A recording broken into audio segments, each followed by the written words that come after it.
दोस्तों आपने अक्सर देखा होगा कि सोशल मीडिया प्लेटफॉर्म पर वो लोग स्टॉक मार्केट को एक ऐसा खजाना बताते हैं जिसमें लाखों करोड़ों रुपए मौजूद हो, बल्कि रियलिटी इससे बिल्कुल अलग होती है, क्योंकि वो लोग ये कभी नहीं चाहते कि आपको स्टॉक मार्केट की डार्क रियलिटी के बारे में कभी भी पता चल जाए। यहाँ पर जितना प्रॉफिट नहीं उससे ज्यादा तो लोगों का लॉस हो जाता है। और इसके पीछे का रीजन आखिर क्या है? स्टॉक मार्केट के बारे में समझ कम होना या फिर अपने आधी अधूरी नॉलेज के थ्रू स्टॉक मार्केट में इन्वेस्ट कर देना। और इसीलिए आपने देखा ही होगा कि स्टॉक मार्केट में जितने भी न्यू कमर्स या फिर बिगिनर आते हैं वो सभी ट्रेडिंग से अपने करियर की शुरुआत करते हैं, क्योंकि उनके मन में यही चल रहा होता है कि डेली की डेली ट्रेडिंग करेंगे और 2 महीनों में दुनिया भर का पैसा छाप देंगे। जबकि उनके साथ इसका बिल्कुल उल्टा होता है, क्योंकि स्टॉक मार्केट का नेचर ही होता है कि वो लॉन्ग टर्म में पैसे को कमा कर देता है, यानी कि उसमें आपको लॉन्ग टर्म में रुकना है। इसीलिए सभी जाने माने इन्वेस्टर्स लॉन्ग टर्म इन्वेस्टमेंट की सलाह देते हैं। और स्टॉक मार्केट के बारे में यह कहावत बहुत ज्यादा मशहूर है कि वह शॉर्ट टर्म इन्वेस्टमेंट से पैसा निकालकर लॉन्ग टर्म इन्वेस्टर को देता है। अब लॉन्ग टर्म इन्वेस्टमेंट का जो सबसे बेहतर तरीका है वो है SIP, सिस्टमैटिक इन्वेस्टमेंट प्लान। लेकिन तो आपको भी पता होगा कि SIP की कुछ लिमिटेशंस होती है, जिसकी वजह से ये एक लिमिटेड रिटर्न ही दे पाती है। लेकिन दोस्तों क्या आपको पता है कि इसके भी कुछ सीक्रेट ट्रिक्स है और जिनका यूज सिर्फ कुछ जाने माने इन्वेस्टर्स को ही पता है, और दोस्तों वह इसका यूज करके एक्स्ट्रा रिटर्न कमाया करते हैं। तो चलिए दोस्तों अब विस्तार से उन ट्रिक्स के बारे में जानते हैं। और हाँ, वीडियो शुरुआत करने से पहले एक और चीज मैं बोलना चाहता हूँ, अगर ऐसी ही इन्फॉर्मेटिव वीडियो आपको और चाहिए मेरे इस चैनल को सब्सक्राइब कीजिए, और दोस्तों ऐसी इन्फॉर्मेटिव वीडियो के लिए उस बेल आइकन को फोड़ दो। So let's start. दोस्तों सोनू, मोनू और चिंटू 3 दोस्त होते हैं। तीनों ही बचपन से साथ साथ रहे थे, साथ ही साथ स्कूल गए थे, और दोस्तों कॉलेज भी तीनों ने एक साथ अटेंड किया है। लेकिन दोस्तों बात यहाँ पर यह है कि तीनों ने अपने फाइनेंशियल जर्नी यानी कि जॉब की शुरुआत भी साथ साथ ही की थी। अब जब तीनों की जॉब शुरू हो गई और पॉकेट में पैसा आने लगा, तो तीनों के तीनों ने डिसाइड किया कि वो अपनी इन्वेस्टमेंट की जर्नी को शुरुआत करेंगे। अब दोस्तों यहाँ तक तो सब चीज सही था, लेकिन तीनों के तीनों बंदों ने इन्वेस्टमेंट का तरीका डिफरेंट अपनाया। मतलब सभी के सभी ने अपना अपना दिमाग लगा दिया। लेकिन दोस्तों देखने वाली बात तो यह थी कि SIP करने के बावजूद तीनों का उसे यूज करने का तरीका बिल्कुल ही अलग था। Sonu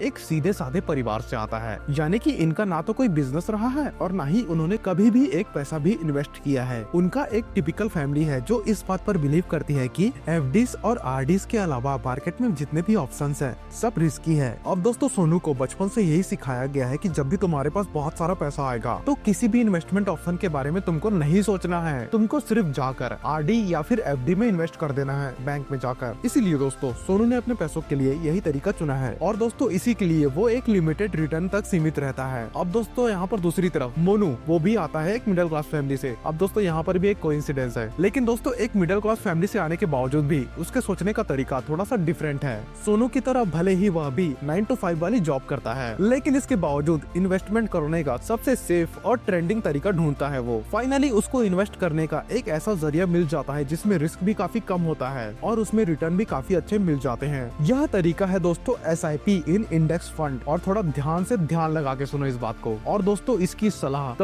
great Warren Buffett sir भी दिया करते हैं, क्योंकि दोस्तों कई साल की रिसर्च में यह देखा गया है कि index fund 88% large cap mutual fund को बीट कर देता है। तो दोस्तों मोनू मंथली अपनी सैलरी से 5000 रुपीज इसमें इन्वेस्ट करता है, और दोस्तों इस प्रोसेस को बड़े ही डिसिप्लिन के साथ अगले 25 सालों तक फॉलो करता है। मतलब सीधे सीधे कहूँ तो पेशेंस रखना पड़ेगा। इसी तरह दोस्तों 25 साल बाद उसे अप्रॉक्स 12% का रेट ऑफ इंटरेस्ट मिलता है, जिससे कि उसका पैसा बढ़कर हो जाता है 94,88,175 रुपीज, यानी कि 94,88,175 रुपीज। अब दोस्तों बात करते हैं तीसरे दोस्त की, यानी कि चिंटू की। अब यहाँ पर कोई कोइंसिडेंस नहीं है। हालांकि दोस्तों चिंटू भी अपने दोनों दोस्तों की तरह 9 to 5 वाली जॉब में फंसा हुआ था। उसके पास भी दोस्तों बिल्कुल टाइम नहीं था कि वो बैठकर मार्केट के बारे में नॉलेज इकट्ठा करे। लेकिन दोस्तों इसके बावजूद भी उसका मानना था कि नॉर्मल रिटर्न तो हर कोई कमा रहा है, तो उसको कमाने हैं थोड़े से एक्स्ट्रा रिटर्न्स, वो भी दोस्तों उसी SIP के साथ जिसका यूज उसके दोस्त मोनू कर रहा है। चिंटू ने समझदारी दिखाते हुए 5000 की SIP तो कर दी इंडेक्स फंड में, लेकिन उन सभी के साथ उसने मार्केट में और भी अच्छी अपॉर्चुनिटीज तलाशना शुरू कर दिया। इसीलिए जब भी उसको लगता था कि मार्केट डाउन जा चुकी है, तब वह कुछ एक्स्ट्रा अमाउंट तुरंत इन्वेस्ट कर देता था। जब हर तरफ दोस्तों मार्केट पैनिक हो रही होती है, तब चिंटू बिना कोई स्पेस लिए उस अपॉर्चुनिटी का फायदा उठाता है और एक्स्ट्रा रिटर्न्स भी प्राप्त करता है। और इसी तरीके से दोस्तों वो और भी ज्यादा पैसे इन्वेस्ट करते रहता है। अब दोस्तों यहाँ पर सवाल ये आता है कि सभी के सभी लोग जब पैनिक मोड में हैं, तब चिंटू को कैसे पता चल जाता है कि ये इन्वेस्टमेंट करने का सबसे सही वक्त है? और दूसरा, अगर मार्केट डाउन जा रही है तो आखिर कितने % तक मार्केट डाउन जाए तब इन्वेस्ट करने का बेस्ट टाइम रहेगा? दोस्तों इन सवालों के जवाब जवाबों के लिए चिंटू फॉलो करता है ये 3 ट्रिक्स, यानी कि दोस्तों 3 इंडिकेटर्स। तो दोस्तों आइए जानते हैं इन इंडिकेटर्स के बारे में। इंडिकेटर नंबर 1 दोस्तों रिलेटिव स्ट्रेंथ या फिर रिलेटिव स्ट्रेंथ इंडेक्स, जिसे कि शॉर्ट फॉर्म में दोस्तों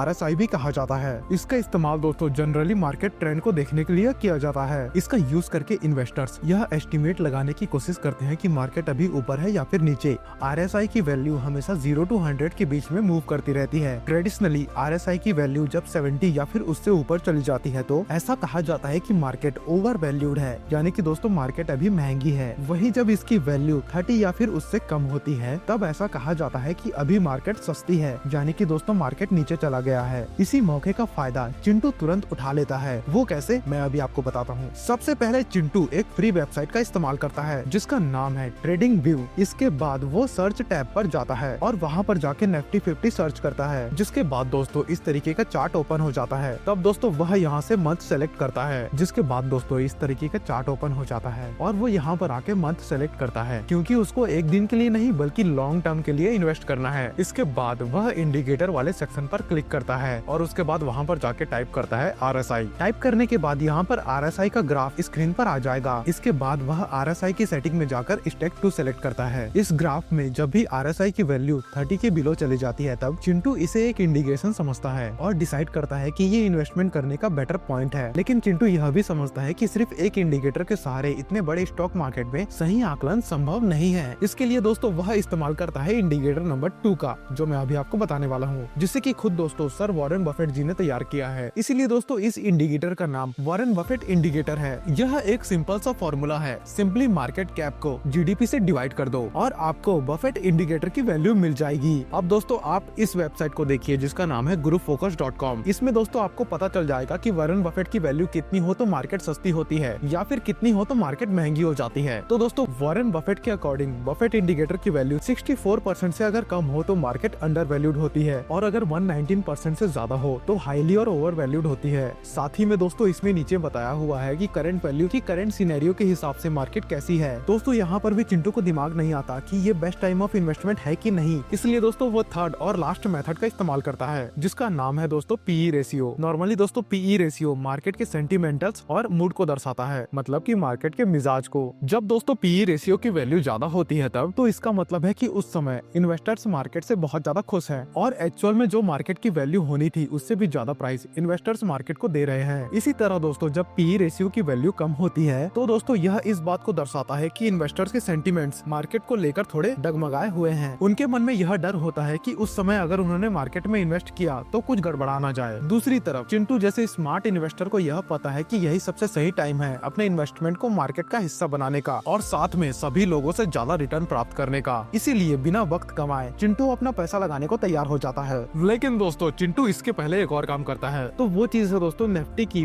PE वैल्यू को चेक करना, जिसके लिए दोस्तों वह primeinvestor.in वेबसाइट का यूज करता है, यानी कि उपयोग करता है। तो दोस्तों इस वेबसाइट के मुताबिक अगर निफ्टी की PE वैल्यू 14.6 से 21.8 के बीच में कहीं पे है तो यानी कि दोस्तों मार्केट सस्ती होती है, चीप होती है, यानी कि दोस्तों ये इंडिकेट करता है कि एक्स्ट्रा पैसा लगाया जा सकता है। लेकिन दोस्तों अगर PE की वैल्यू 28% 3 से लेकर 36.4 के बीच हो तो समझ लीजिए कि मार्केट महंगी है। इस समय दोस्तों एक्स्ट्रा इन्वेस्टमेंट नहीं करना चाहिए अगर मेरी मानो तो। और दोस्तों एक और बात बता दूं, इस टाइम पर SIP नॉर्मल ढंग से चलती रहेगी। अब दोस्तों ये तो हम सभी जानते हैं कि लॉन्ग टर्म में SIP से हमेशा पॉजिटिव रिटर्न ही मिलते हैं, लेकिन यह सब एक्स्ट्रा पैसे लगाना या फिर मार्केट को वैल्यू करना ऐसा इसलिए करेंगे ताकि दोस्तों हम SIP से भी कुछ बड़ा कर सके और दोस्तों एक्स्ट्रा 2-3% का रिटर्न ले सके और जो कि दोस्तों ज्यादा से ज्यादा बेनिफिट हो। हालांकि दोस्तों ये तीनों की तीनों मेथड काफी ज्यादा अच्छे हैं एक्स्ट्रा रिटर्न लेने के लिए, लेकिन अगर आप रोज रोज इनको मार्केट में अप्लाई करते फिरोगे तो आपको बहुत सारी फॉल्स इंडिकेशन भी मिल सकती है जो आपको आपके रास्ते भटका सकती है। यह बात दोस्तों हमेशा से याद रखना कि आप एक लॉन्ग टर्म इन्वेस्टर हो, ना कि ट्रेडर, और अगर आप इनका एनालिसिस डेली करने लगोगे तो आप जल्द ही लॉन्ग टर्म से एक शॉर्ट टर्म ट्रेडर में तब्दील हो जाओगे। इसीलिए दोस्तों वाइजली इनका इस्तेमाल कीजिए और दोस्तों बार बार मार्केट को देखने से या फिर पोर्टफोलियो को हर समय चेक करने से भी बचिए, क्योंकि दोस्तों चिंटू भी इन सभी बातों का ख्याल हर बार रखता है। इसीलिए तो वो अपने दोस्तों यानी कि सोनू और मोनू से हटकर 15 से 16% तक का रिटर्न कमा लेता है। अगर दोस्तों आप भी चाहते हो कि अदर लोगों से थोड़ा सा एक्स्ट्रा 2-3% का रिटर्न लिया जाए तो दोस्तों आप इन सभी मेथड्स का इस्तेमाल कर सकते हो। वीडियो को एक बार रिकैप करके जरूर देखिएगा ताकि आपको मेथड्स अच्छे से समझ में आ जाए। और दोस्तों आने वाले समय में एक अच्छा सा रिटर्न प्राप्त करके फाइनेंशियली इंडिपेंडेंट भी हो जाएंगे। और दोस्तों इस तरीके से आप अपनी लाइफ को खुलकर जी सकते हो और जहाँ चाहो वहाँ घूम सकते हो, जो चाहो वो खा सकते हो, जो चाहो वो खरीद सकते हो, और वो भी दोस्तों बिना कभी फ्यूचर की टेंशन लिए। तो दोस्तों अगर आपने अपनी SIP स्टार्ट नहीं की तो अभी जल्द से जल्द स्टार्ट करो। आपको दोस्तों डीमेट अकाउंट खोलने की लिंक नीचे डिस्क्रिप्शन में जरूर दूंगा और नीचे कमेंट में भी डाल दूंगा। चेक इट आउट और मेरी वीडियो को लाइक करो। ऐसी ही इन्फॉर्मेटिव वीडियो के लिए मेरे चैनल को सब्सक्राइब करो और उस बेल आइकन को तोड़ डालो।